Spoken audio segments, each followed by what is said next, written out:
Right now, this doesn't really look like anything, but if we start the game, then you'll see what we've really done is set up a very unique platform. It has the behavior of a normal gizmo, but because of its unique shape, the way it interacts with the player is entirely different. And this gets even better when you realize that they can be made in almost any shape, almost any size, and almost any movement pattern. All we do is have chain chomps fall onto bombs, so that way only the post resides, and that is what we use as the platform. So yeah, despite this being very easy to make, you can definitely see all the possibilities that this could open up.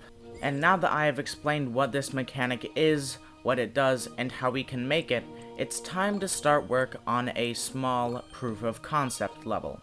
The biggest problem I ran into was hitting the entity limit. This happened at the very end, but since this mechanic uses so many chain chomps and bombs and platforms, we did hit it rather quickly, so at the end I did have to get a little bit creative with my placement, and I did have to redesign some of the earlier parts, and I think you can still see that, but at least it works, and at least it looks okay. And who cares? It's a proof of concept level. It's not supposed to look like the Mona Lisa. So here we are with the completed level. You can see that we introduced the mechanic at the beginning before going into the floating pyramid pantheon itself. So we're going in here, and this is kind of a hub world style level, so let's head in here. And every single section shows off a different thing.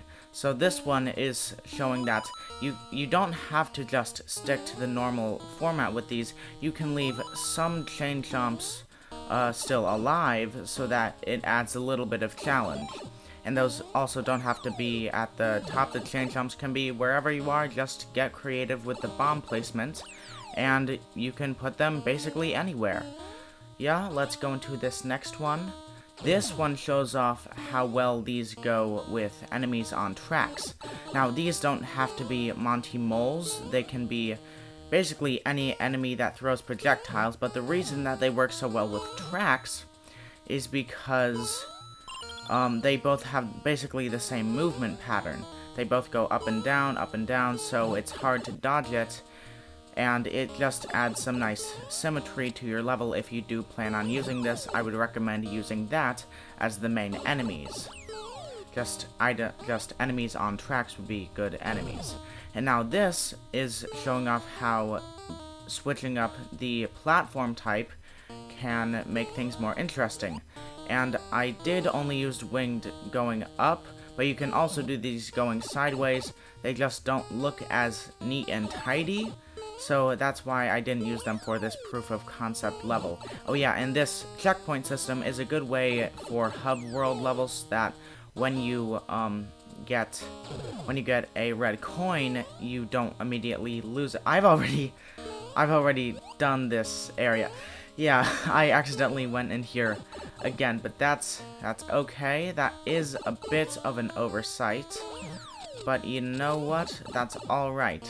This is not supposed to be a good level. It's just supposed to show off the possibilities. And this is the last room. It's showing off how using different sizes or different shapes can be used to your benefit. So yeah, that was the last one. We sort of have a little stairway going up to that last one, and now we have the key. So let's head to the end, and we have the last little homage to the level's mechanic in this last floating pyramid. So yeah, that was the floating pyramid pantheon.